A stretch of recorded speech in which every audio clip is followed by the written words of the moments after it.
अपना radio 96.9 FM.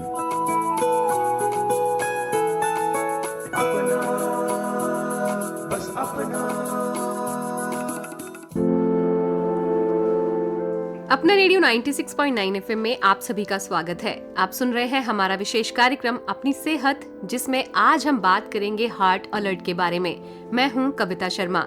दोस्तों, आज एक ऐसे विषय पर बात करने जा रहे हैं हम लोग जिसने हर किसी को गहरी चिंता में डाला हुआ है।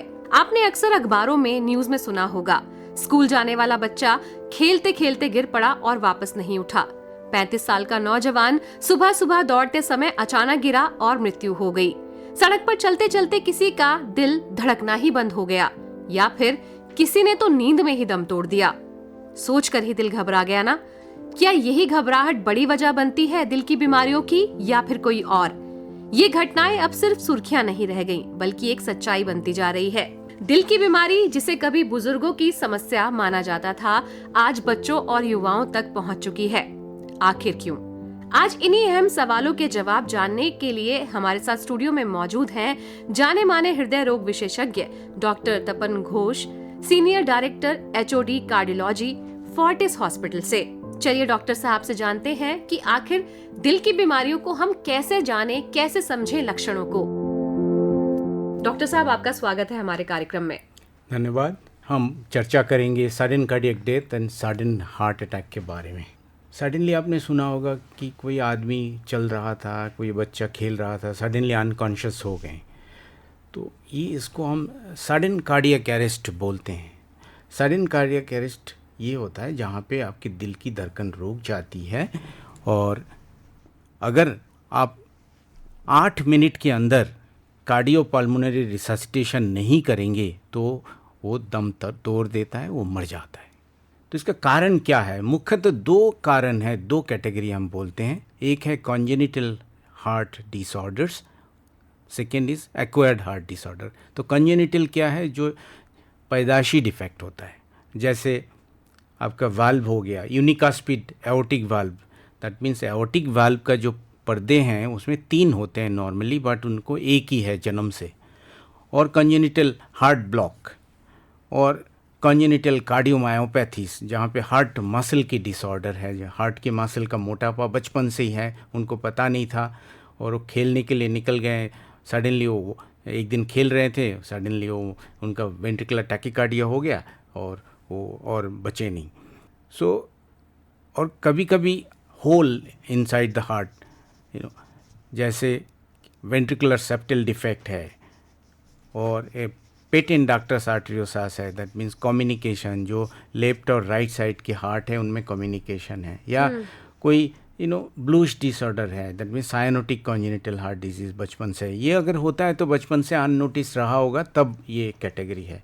दूसरी कैटेगरी जिसको हम बात करेंगे सबसे ज़्यादा है कोरोनरी आर्टरी डिजीज़, और जिसको हम हार्ट डिजीज़ बोलते हैं। तो इसके बारे में हम चर्चा करेंगे। जी बिल्कुल। और जैसा कि मैंने कहा कि पहले ये जो बीमारी थी वो ज़्यादातर बुजुर्गों को आती थी। हमने सुना था कि बुजुर्गों में कभी दिल का दौरा जो है वो पड़ता था, लेकिन अभी जैसे आपने कहा कि 2 वजह इसकी होती हैं, तो लोग जो है लक्षण पहचान क्यों नहीं पाते? क्या ये चीज़ें, ये जो दिल की बीमारियां हैं बच्चों में जो पैदाइशी हैं या फिर जिनको हो गई हैं, कोई लक्षण देते हैं क्या? देखिए, अनड्यू एक्सरसाइज अगर करते हैं तो सभी को सांस फूलता है, बट नॉर्मल एक्टिविटी में अगर आपको सांस फूल रहा है या आपको छाती में दर्द हो रहा है, खास करके सेंटर ऑफ द चेस्ट, अगर यहाँ पे छाती में दर्द हो रहा है, या बायां बाजू या दाहिने बाजू की दर्द हो रहा है, या गले में दर्द हो रहा है, जिस जॉ पेन हो रहा है, तो हार्ट की लक्षण माना जाता है। सो सांस फूलना, छाती में दर्द होना, फिर चक्कर आना, सडनली आप चलते चलते गिर गए, कभी भी ऐसे होता है तो ये भी हार्ट डिजीज़ का लक्षण होता है। चौथा होता है पल्पिटेशन। नॉर्मली जो हार्ट की धड़कनें हैं वो हमें पता नहीं चलता, हमारा धड़कन हार्ट तो बीट कर रहा है, every minute it is beating, 60 to 100 beats में बीट कर रहा है, आपको पता नहीं चल रहा है, वो काम कर ही रहा है। बट जब आपको लगेगा कि आपकी हार्ट बीट के आप महसूस हो रहा है, उसको ही पल्पिटेशन हम कहते हैं।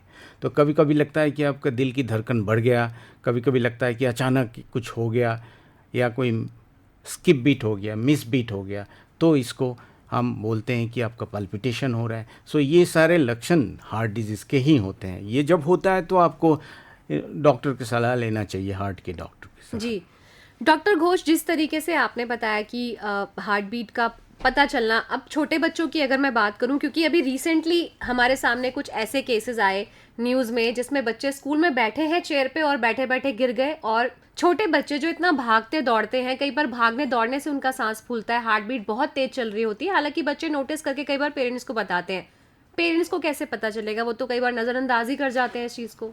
नहीं, बच्चा जब आपको कंप्लेन कर रहा है तब डेफिनेटली उनको महसूस हो रहा है, तभी आपको उसको अहमियत देना चाहिए, उसको इग्नोर नहीं करना चाहिए। और आपको विजिबली आपको देख रहे हैं जो बच्चा कल तक खेल रहा था ठीक से, बट अब खेलने में उसको दिक्कत हो रही है, तो आपको पेरेंट्स को जागरूक होना चाहिए उसमें कि बच्चे के कोई प्रॉब्लम हो रहा है, और उसका पीडियाट्रिक्स डॉक्टर से सलाह लें। दूसरी कैटेगरी है जिसके स्ट्रॉन्ग फैमिली हिस्ट्री है, जिसका नाना जी या दादाजी को 55 साल की उम्र से कम उम्र में कि हार्ट अटैक हुआ है, या हार्ट की डिजीज़ हुआ है, या बाईपास सर्जरी हुआ, या एंजियोप्लास्टी हुआ, या नानी दादी या फर्स्ट डिग्री रिलेटिव है, जो फीमेल रिलेटिव है, उनके 65 साल में उनका हार्ट की डिजीज़ हुआ, या हार्ट अटैक हुआ, या बाईपास हुआ, या एंजियोप्लास्टी हुआ, इसका मतलब है बच्चे का प्रीमेच्योर हार्ट डिजीज़ का हिस्ट्री है। तो इस सब बच्चे में आपको जागरूक रहना पड़ेगा और उसको इन्वेस्टिगेशन करवाना पड़ेगा। तो क्या ड्यूरिंग प्रेगनेंसी ये सारी मेडिकल हिस्ट्री पेरेंट्स को पता होनी चाहिए, और डॉक्टर जब वो जाते हैं किसी भी डॉक्टर के पास तो क्या उनको बतानी चाहिए, या क्योरेबल है क्या ये?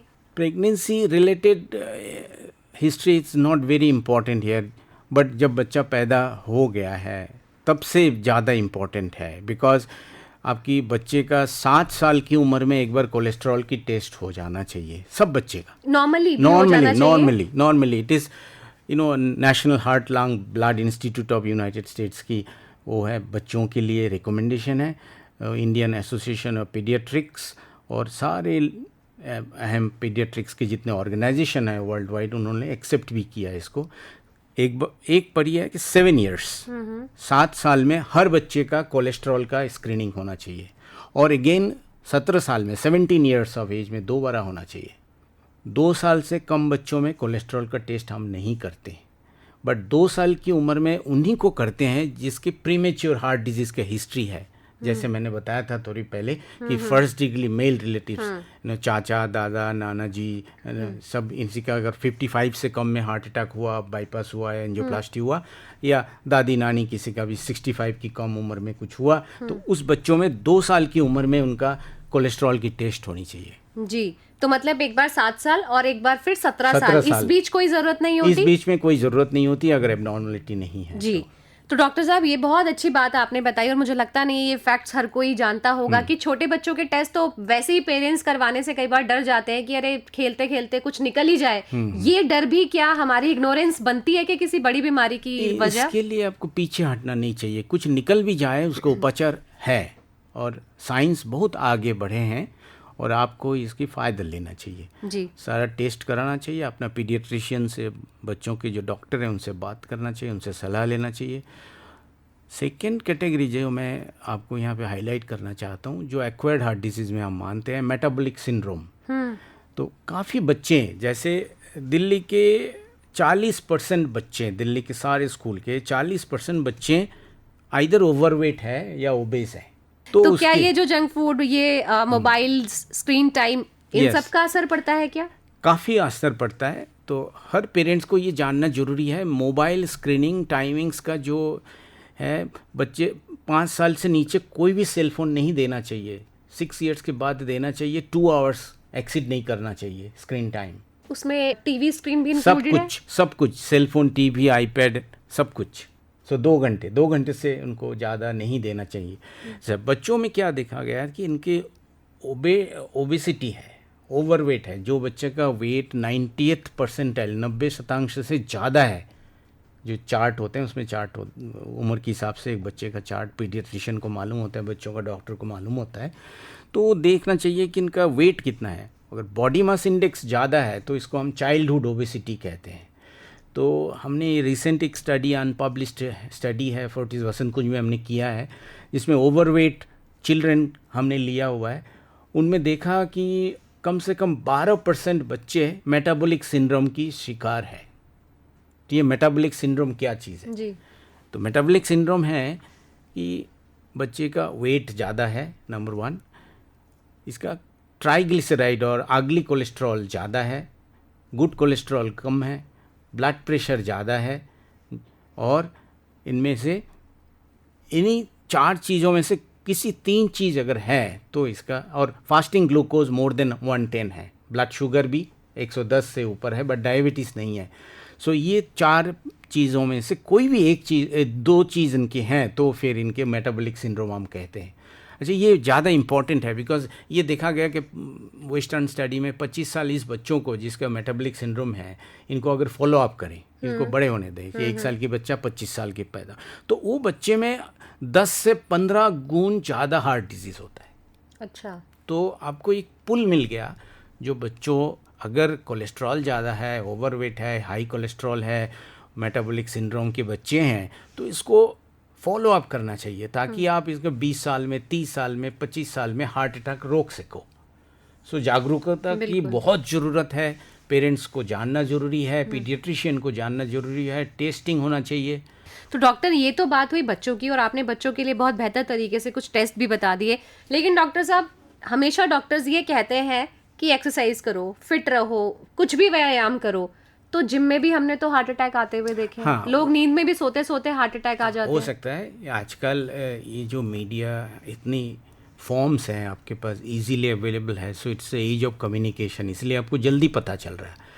पहले भी होता था, इतना आपको पता नहीं चलता था। अब क्या होता है, कुछ भी हो जाता है तो हाईलाइट हो जाता है, पिक्चर्स चले आते हैं। सो आप देखते हैं कि अभी डांडिया का डांस करते करते कोई लड़की गिर पड़ी, उसका फोटोग्राफ वायरल हो गया, सो आपको पता चलता है। पहले भी होता था, अभी भी हो रहा है, अभी ज़्यादा पता चल रहा है। तो इसको कैसे रोकें, क्या कर सकते हैं आप?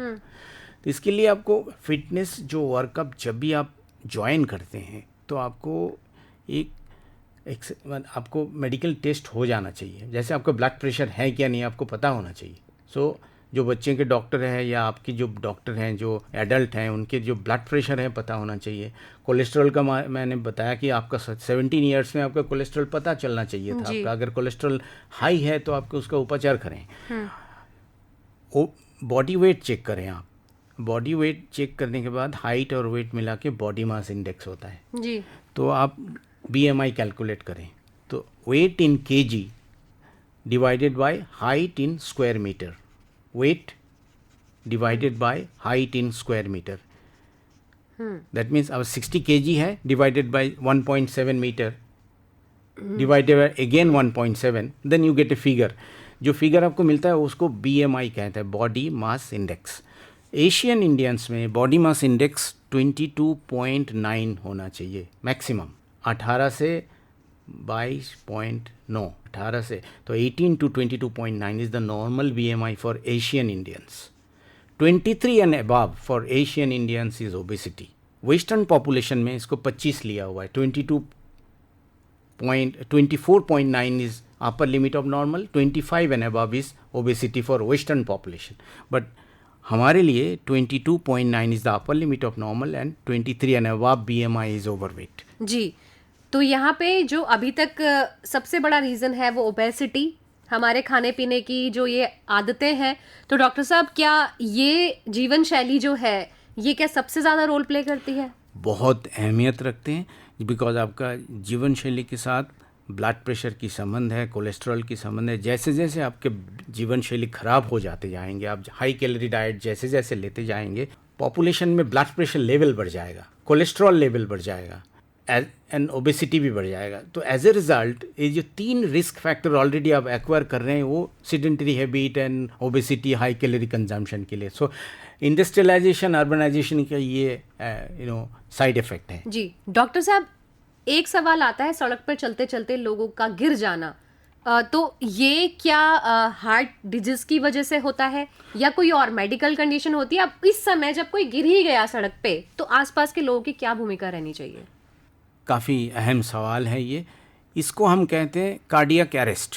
सो आपको हार्ट अटैक और कार्डियक अरेस्ट की फ़र्क जानना बहुत ज़रूरी है। कोई भी इंसान अगर चलते चलते या बैठे बैठे गिर जाते हैं, बेहोश हो जाते हैं, उसको हम कहते हैं कार्डियक अरेस्ट। इसका मतलब है कि उनका हार्ट एक्टिविटी बंद हो गया और हार्ट स्टिल हो गया और वो उनका ब्रेन में ब्लड सप्लाई नहीं है, वो बेहोश हो गए। इसका मुख्यतः कारण है बच्चों में heart muscle disease, cardiomyopathy, players में कार्डियोमायोपैथी और एल्डरली पॉपुलेशन में heart attack. That means blockage, tube blockage in the heart artery. So 2 group की कारण है। एक तो एक्वायर्ड कारण हो गया जो बचपन से आपका है, पैदाशी है, और दूसरा है जो आप जैसे आपने बाद में आपने एक्वायर किया बिकॉज ऑफ द ब्लॉकेजेस। अगर होता है तो किसकी कारण से हुआ वो इम्पॉर्टेंट नहीं है उस वक्त, because it's a medical emergency. इनको सेव करना चाहिए। तो सेव करने का तरीका है कार्डियोपल्मोनरी रिससिटेशन और CPR जिसको हम कहते हैं। तो CPR कैसे करते हैं? पहले आप देखेंगे कि जो इंसान है जो बेहोश हो गए हैं उनको पूछेंगे, हाँ जी आपका नाम क्या है, आपका नाम क्या है। आप देखेंगे 3 बार आपने किया, वो रिस्पॉन्स नहीं कर रहे हैं, तो उनका कैरोटिड पल्स, जो आपका नेक है, नेक रीजन में आप उनको पल्स फील करेंगे। अगर पल्स भी फील नहीं हो रहा है तो आपने हेल्प करने के लिए चिल्लाना है। आपको हेल्प हेल्प हेल्प 3 बार आपको बोलना है और आपको कार्डियोपल्मोनरी रिससिटेशन करना है। वो कैसे करेंगे आप? आपका जो मुट्ठी है उसको, मुट्ठी का जो रिस्ट है, रिस्ट को सेंटर ऑफ द चेस्ट रखेंगे और 1 इंच दबाएंगे 100 रफ्तार के, 100 से 120 रफ्तार से ऐसे सेंटर में आप दबाएंगे विक्टिम का, और इसको कहते हैं कार्डियोपल्मोनरी रिससिटेशन। ये करने से आपको टाइम मिल जाएगा, वो ब्रेन का डेथ रुक जाएगा। अगर आप ये करते रहें और हेल्प के लिए बोलें और 112 फ़ोन करें, एम्बुलेंस बुलाएं और तुरंत नियरेस्ट जो हॉस्पिटल है वहाँ लेके जाएं इनको। ये करते करते जहाँ पे भी है कार्डियो पंपिंग करते करते सेंटर ऑफ द चेस्ट। सो जो लोग आसपास होते हैं उनका भूमिका अहम है, और मैं ये चाहता हूँ कि हर इंस्टीट्यूशन में, हर जगह पे, हर बिल्डिंग में जहाँ पे लोग रहते हैं उनको बेसिक CPR मालूम होना चाहिए सबको। ये पॉपुलेशन एडुकेशन की बात है और हमें इसको करना चाहिए। प्लस AED रखना चाहिए, ऑटोमेटिक डिफिब्रिलेटर जिसको कहते हैं, AED ये रखना चाहिए। बड़े बड़े बिल्डिंग्स जो होते हैं या जो मॉल्स होते हैं उनमें हर फ्लोर में AED रखना चाहिए, ताकि तुरंत आप उस AED को कनेक्ट करें और वो कनेक्ट करने के बाद वो कहेंगे कि अभी वी हैव डिटेक्टेड क्लियर। सो आप क्लियर हो जाएंगे, ऑटोमेटिकली वो शॉक देंगे, शॉक देके उन इंसान को बचा देंगे। जी, तो डॉक्टर साहब ये जो आपने जानकारी दी है कि किसी व्यक्ति की सड़क पर मदद कैसे करनी है, और अगर ये करते करते भी कई बार क्या उनको होश आ जाता है, या इसमें एक गोल्डन टाइम जो होता है वो कितनी देर का रहता है? 8 मिनट का रहता है, 8 मिनट्स, बिकॉज 8 मिनट के बाद 8 मिनट में क्या हम अस्पताल तक? नो, हार्ट आपको CPR करना है 8 मिनट्स के अंदर। अच्छा। हाँ, CPR इनिशिएट करना है। जैसे आप किसी को देखा गिर गया है तो डरना नहीं, उनको CPR करो। CPR करते करते करते करते लेके जाइए उनको, नियरेस्ट हॉस्पिटल लेके जाइए। सो ये इम्पोर्टेंट तो है। फिर उसके बाद उसके आपके बाद अनुभव से बता सकते हैं कितने लोगों की जान ऐसे बच गई है? वो बहुत लोगों को जान बच गए। हमने तो, हमारा लाइफ में ऐसा हुआ कि 45 मिनट हमने CPR किया पेशेंट, इसके बाद वो पेशेंट चल रहा है, ड्राइव कर रहे हैं, दिल्ली में घूम रहे हैं, हमारा पीछे ही घर है, उनके B1 में घर है। जी, तो डॉक्टर साहब बहुत अच्छी चर्चा है, लेकिन जाने से पहले एक जो सुझाव है हमारे लिसनर्स के लिए अपने दिल को खुशहाल और आबाद रखने के लिए, वो क्या होगा? देखिए, इस साल वर्ल्ड हार्ट डे का थीम है don't miss a beat. So please don't miss a beat, do exercise, be happy, take care of your blood pressure, cholesterol, sleep 7 hours a day, don't take extra salt, have lot of green leafy vegetables and play daily and exercise daily and remain smiling always. Thank you. तो doctor Tapan Ghosh, आप हमारे studio में आए, आपने इतनी अच्छी बातें हमसे की, बहुत बहुत धन्यवाद डॉक्टर आपका। धन्यवाद। तो दोस्तों, सच है कि दिल हमारे शरीर का अहम हिस्सा है और इसकी देखभाल करना हमारी सबसे बड़ी जिम्मेदारी है। छोटे छोटे बदलाव, सही खान पान, नियमित व्यायाम, तनाव पर नियंत्रण और समय समय पर जांच हमें बड़ी परेशानी से बचा सकता है। श्रोताओं, याद रखिए, दिल की सुरक्षा ही जीवन की सबसे बड़ी सुरक्षा है। इन्हीं शब्दों के साथ सुनते रहिए अपना रेडियो 96.9 FM। कविता शर्मा को दीजिए अनुमति। नमस्कार।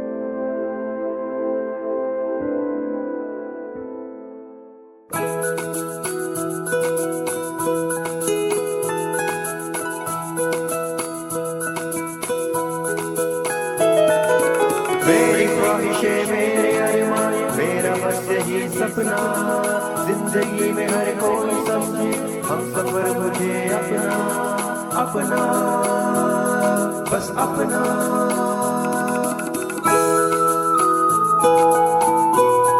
अपना रेडियो 96.9 FM